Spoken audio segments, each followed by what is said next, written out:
gara laafummaa yookiin miskiinummaa yewwaa ta'uu kee namoota fuulduratti hin agarsiisin. Sababni isaatis namatu sirraa fayyadama. Bilxii taatee yookaan araadaa taatee namarraas fayyadamuu hin yaadin. Guyyaa tokko badiin kee akka galaanaatti si fudhatee siin deemuu danda'a waan ta'eef. Hilliinaa yookaan qalbii keetti namoonni akka taphatanii fi akka fayyadamanis hin eeyyamin. Of ta'ee jiraadhu. Jireenyatti irra jiraattu kun siif gaarii ta'uu dhiisuu mala. Garuu jireenyatti jiraattu kana namoonni hawwanni jiru ta'a. Kanaafiyyuu ofii keetiif jalqaba mataa keetiif gaarii ta'i. Erga mataa keetiif gaarii taatee booda namaafis gaarii ta'uun sin dhibu waan ta'eef jalqaba mataa keerraa eegali. Yaadota dinqisiisoo fi yaada gaarii mataa kee keessatti maddisiisi. Of ta'ii jiraadhu. Of ta'uu waa hunda caalaa. Jireenyatti jiraattu kun namaaf bu'aa qabaachuu caala si bu'aa qabaachuu wayya waan ta'eef mataa keerraa eegali. Eenyuma dura mataa keetiif kenni. Akkam jirtu daawwattoota Ababaa YouTube jalatti argamta hundi keessanoo nagaa keessanii isiniin jedha nageenya kiyyaa qilleessa kutee bahee laggeen cehee bahee sinaa dhaqqabu isiniin jedha bakka isin jirtanitti ijoollee biyya arbaas ta'e kan biyya keessas ta'e kan na daawwattan hunda keessaniifuu isiniin jedha har'a viidiyoo tokko isinii qabadhee dhufeera. Gara viidiyoo keenyatti darbuun dura qoy hin qorraamma.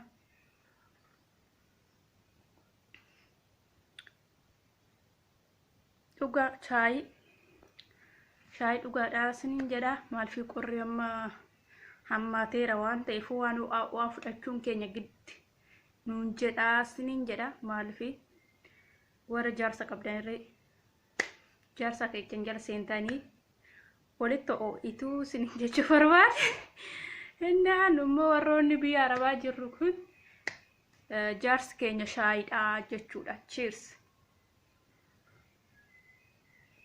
Har'a waa'een nu raasa'uu dhufe jechuudha. Waa'ee maatii ijoolleen baay'ee jechuudha. Biyya hormaa waggaa meeqa hojjetu? Waggaa 6, waggaa 12, waggaan 6 is normaalidha. Waggaa 12, waggaa 10, waggaa 9, waggaa 8 hojjetu. TikTok irra yoo galtanii ilaaltan waggaa amma kana Dubai hojjedhee waggaa amma kana Saudi hojjedhee waggaa amma kana Kuwait hojjedhee waggaa amma kana Beirut hojjedhee jedhu. Indi maalirraan kan ka'e waggaa amma kana biyya ormaa hojjetu jedhee yeroo laalu maatii hundi isaanuu kan dubbatan maatii sababa maatiin koo birriina jalaa fixee akkas na godhee akkas ta'ee jedhu. Maatiin tokko maatii hunda jechuu kooti miti. Maatiin tokko kan hin quufne jira birrii. Keessattuu maatii Itoophiyaa jechuun warroonni gaxareerraa argaman jechuudha. Warroonni tokko kan hin baratin jiru. Kanaaf isaan barumsa gaasila hin qabneef birrii waanuma teenyee waa'een biiroo keessaa teenyee finnutti fakkaata. Akka shinti beetii dhinnee makaraa meeqaa garree siqaa meeqaa garree hundumaa dandeenye finnu hin beekan jechuudha. Kanaafuu hin erginaa fi isiniin jedhu maatii keessanii warra keessanii sin dhalanii sin guddisan garuu waan qabdu muluutti ergoo doon taane yeroo tokko darbee ergiif kan ji'a tokko darbee jechuudha. Waggaa keessatti yoo ergiteef kan ji'a 2 akkas. Kanaan alatti isayyuu yeroo rakkatan jechuudha. Kanaan alatti waan tokkollee hin ergin. Maaliif jireenya kee namni kamiyyuu si jiraachuu hin danda'u. Jireenya kee si qofatu jiraachuu danda'a. Amma yeroo biyya arabaa jirtu kana yeroo birrii qabdu kana hundinuu si jaalata. Kan duraan si jibbu, kan duraan argaa kee arguudhaan barbaanne, kan duraan olii gad deemee si hamaatu maal sin jedhu maqaa meeqa sitti baasu har'a hunduyyuu si jaalata. Maaliif birrii qabda waan ta'eef. Garuu immoo isaanitti birrii fixxee yeroo galte maal siin jedhu anuma isaanitti fixxe kana kanuma isaanii ergitee kanuma isaan nyaatanii fixan kana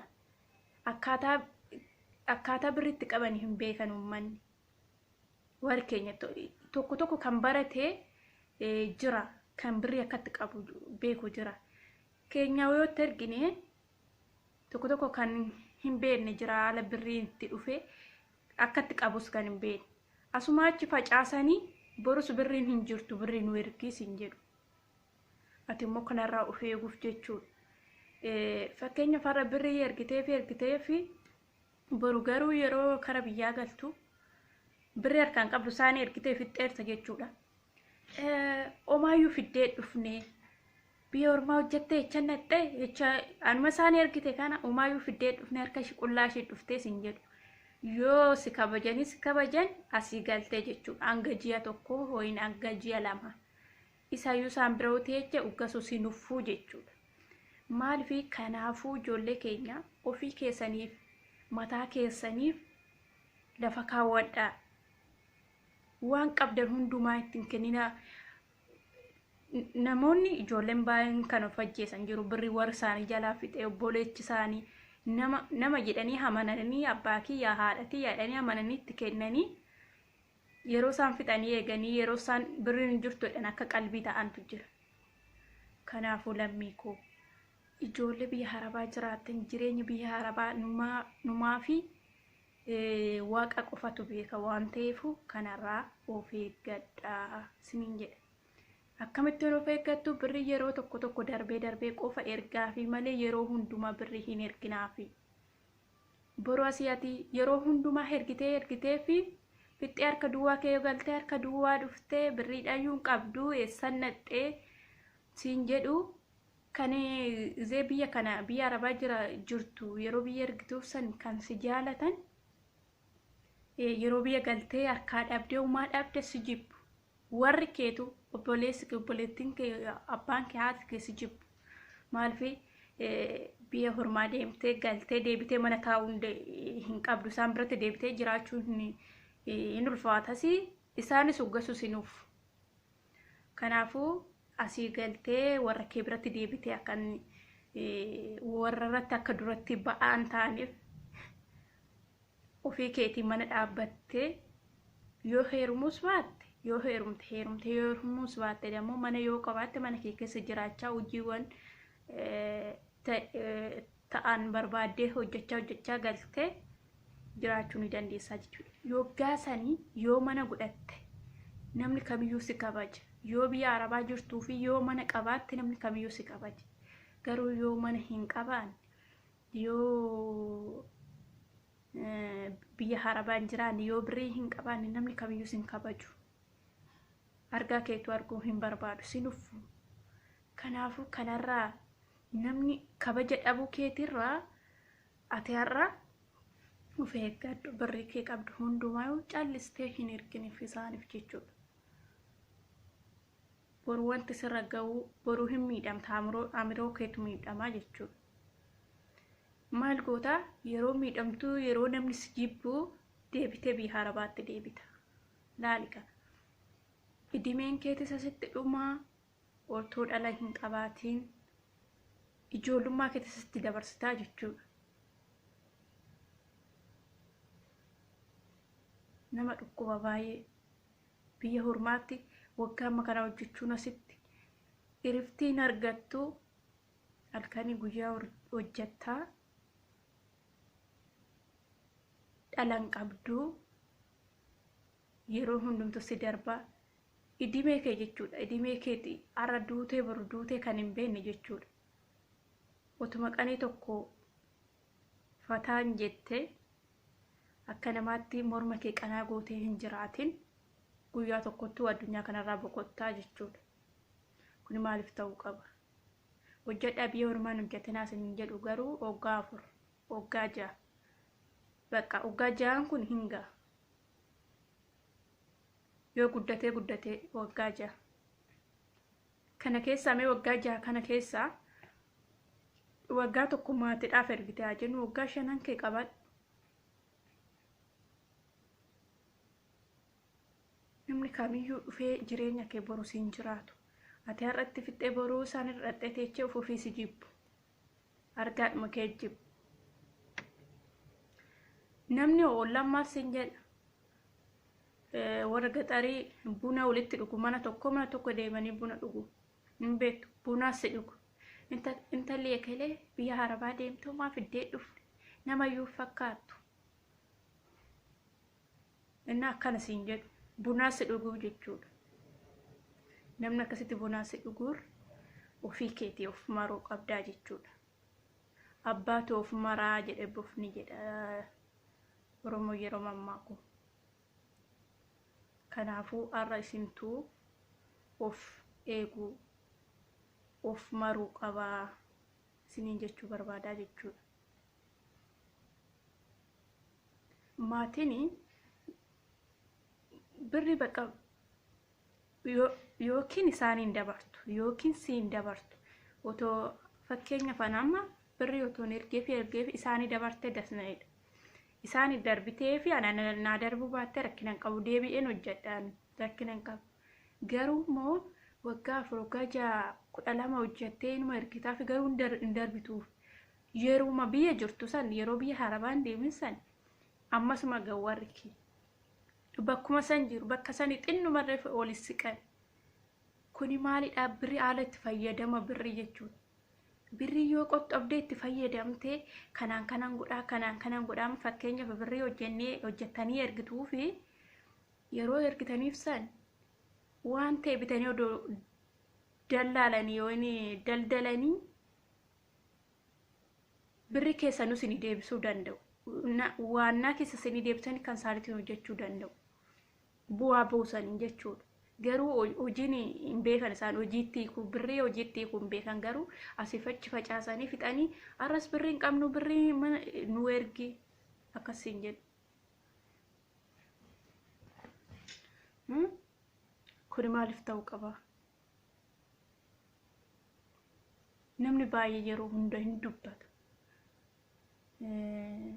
Innaa dhugaa qabu. Kuni baa tokko nama gaddisiisaa jechuudha lammii koo. Otoo amma yeroo ati ergituuf san hojii baay'eetu jira jechuudhaan kan akka daldaaluun hin danda'ama, horii bitanii horsiisuun hin danda'ama, gaarirree bitanii naannoo katamaa xiqqoo katamaa ta'etti gabaa naannoo gaxariittis gabaan baay'ee fagaata waan ta'eefu namni gabaa deemu gaarii sanii yaabbataa birrii hin dhufaa jechuudha. Gaarii bitanii oofanii wantoota garagaraa hojjetanii hin jijjiiramu. Garuu isaan birrii sirraa fuudhuu asii fachi facaasanii fixanii taa'an. Ji'a tokko kan keen dhufne isaan birrii fixan. Innaa nu ergis hin jedhu ammas isaan maaf xaartaa jechuudha. Ati humni kee fi yeroon kee asirratti sirratti gubachaa jira jechuudha biyya ormaati irratti. Barahaa biyya ormaati irratti si jala gubataa jira yeroo kanatti qabdu jechuudha.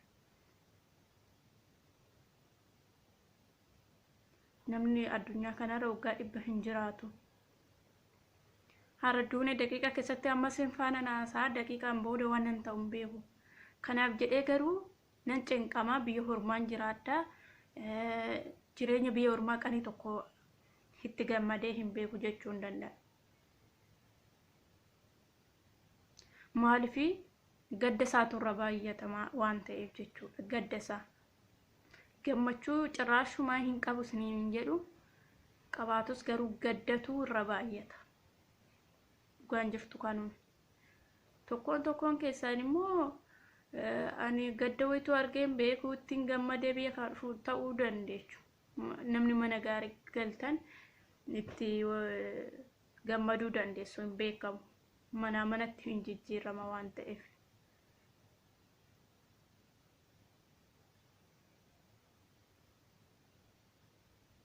Kanaaf lammii koo kanarraa of haa heennu isiniin jedhu.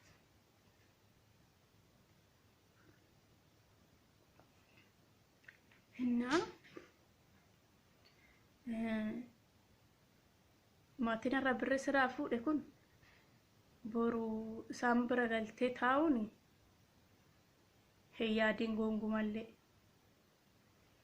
Isaan bira galtee akka duratti akka yeroo dura biyya arabaa dhuftu san baate san isaan biraa baasan isaan biratti deebitee taa'uun in ulfaata.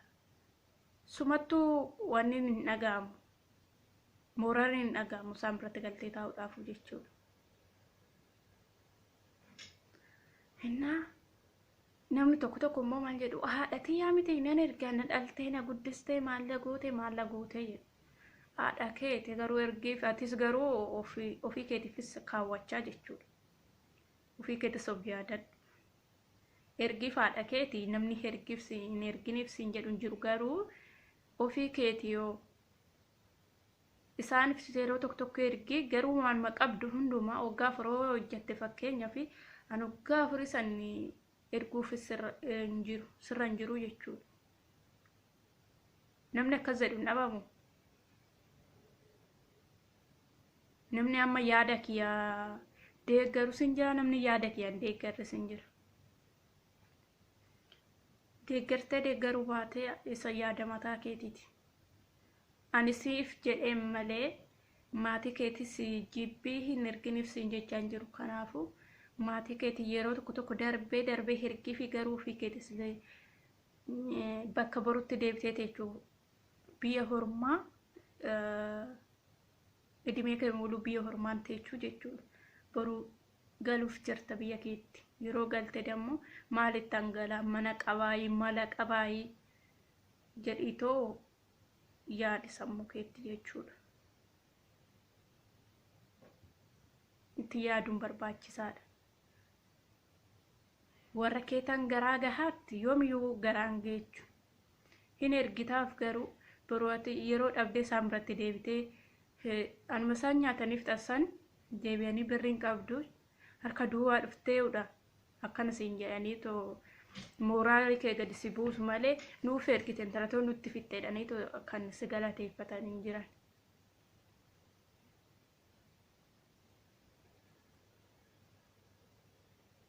Kanaaf waa baay'een erge ijoolleen baay'ee abbaa isaaniitiin nyaatamanii obboleettii isaaniitiin nyaatamanii obboleessa isaatiin nyaatamanii kan fajjeessanis jiru yeroo birriin hin jiru jedhanii maal fakkeenyaaf obboleessuma ta'ee jechuudha. Maal obboleessa akkamii akka ta'e hin beeku. Tokko jechuudha. Warrumti kee kan si miidhan hinda'u alagaa wayya. Maatiin kee lafa sii bite mana sii bite mana sii ijaarree garuu mana dhaqanii yeroo ilaalan manni birri natti ergitee fi manni ijaarrame wali hin madaalu. Kuni maali manni isaan ijaarani warri gatarii kun muki bakkasii bakkana dhaabbatte mana akkasiitti ijaaru. Ati garuu an akkasiitii miti birri natti ergiteef mana akkamii akkanaa ijaaran mana bareedaa wayii. Dhoqqeedhaan kan maargammaan ta'a. Fakkeenyaaf bilookiidhaan naa ijaarattee mana yoo ergiteef jechuudha. Birri yoo ergiteef isaan garuu dhoqqeedhaan si ijaaru. Birri kaan eessaan akka isaan dhaqan hin beeku. Ijoollee baay'een birri nama kanaa gaafa argan jechuudha. Gaafa argan birri nama kana hojjechaa beesan hin na'u jechuudha ijoolleen mana isaanii yeroo argan. Fakkeenyaaf intalli takka barana micoon yuutuubii hojjette maqaa isheetti illee hin dha'uu baadde dhaqinaa ilaali mana koo warri kun ijaaraa jiran jettee micoon dhattee wanniidhaan kaameraadhaan waraabdee agarsiiftee yuutuubii irratti argite. Kanaafuu manni nani birrii amma kanatti ergaa beesuun kanaafuu jettee boochi micoon. Nu asteenya birrii lafa nu ijaaraa mana nu ijaaraa innaan isaan ijaaran dhattee olaalte fi birrii natti ergite gongumarree waliin madaalu.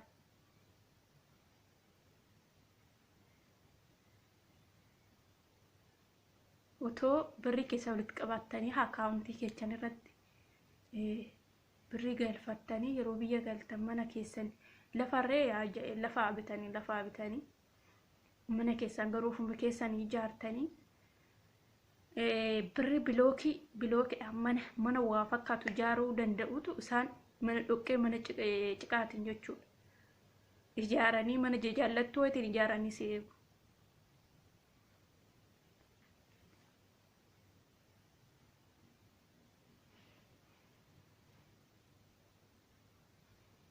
Baay'ee tokko nama gaddisiisa. Lammii koo siniin jedha. Kanarraa of eegaa yoo dandeessan biyya yeroo galtanii kan deebitan yoo ta'e akaawuntii keessan obboleewwan keessatti kennadhaa kootaa dhaqanii itti guuchisiisu jechuudha. baasuu hin danda'anii dhaqanitti gujjisiisuu hin danda'u. Yeroo isaan ergitan immoo akaawuntii isaaniitti irratti ergituuf kana bakka. Hanga oomititti biyya hormaatti gubattu, hanga oomiti biyya hormaa jiraattu waa baay'ee isin barbaachisaa ta'uu barbaaddu, heerumuu hin barbaaddu, fedhii keechan dhiiftanii fedhii kana keechan lafa guutanii hojjetaa jirtu jechuudha. Maaliif fedhiin kiyya boruu yaa ta'u, boruun kiyya haa bareedu, boruu kiyyan bareeffadhetti hojjetaa jirta. Garuu immoo maatiitti ergitee fixxee boruun keetis hin jiru jechuudha. Boruu kee bareeffachuudhaaf har'a hojjedhu, har'a qusadhu birrii kee.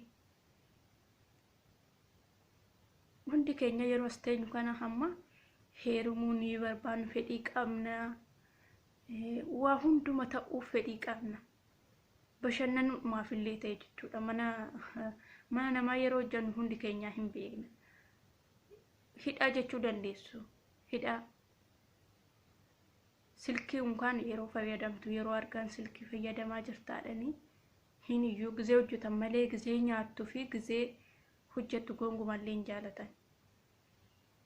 Maaliif akka ta'an iyyuu hin beekne.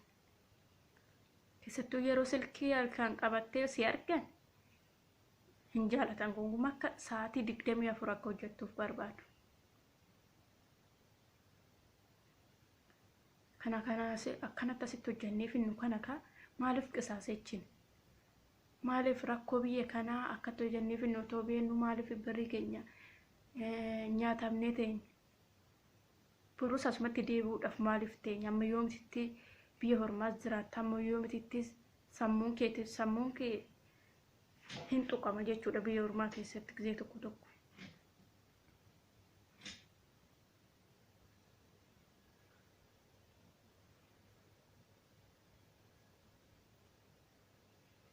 Lammii koo kanarraa of eeggadhaa isiniin jedha. Yaadni kiyyaadhaa kana fakkaata. Yoo jaalattan laayik sheer gochuun na jajjabeessadha isiniin jedha. Innaa yaada kiyyarraa waa tokko nama 100 keessa namni tokko yaada kiyya kana fudhatee yaada kiyyarraa yoo barate anaaf waa guddaadha isiniin jedha. Yaada kee kana hin deeggartu ta'e, warri hin deeggarres ta'e garuu yaada qabdan koomentii irratti odoonaa barreessitanii dasna'edha isiniin jedha. Meeqan keenyatu akkanatti miidhamee jira, meeqan keenyatu miidhama kanarraa hafee jira kan jedhus achirmaa beekuun hin danda'amaa jechuudha. Kana fakkaata. Uffanni kiyyaarra baay'ee bareedaa. Uffata Habashaa. Innaa yaadni kiyyaarraa kana fakkaata. Daawwattoota Ababaa YouTube. Yaadni kiyyaa isinitti tolee laayik sheer koomentii naaf godhaa isiniin jedha. Yeroo biraa dammoo viidiyoo biraatiin hanga walitti deebinutti nagaa naaf tura.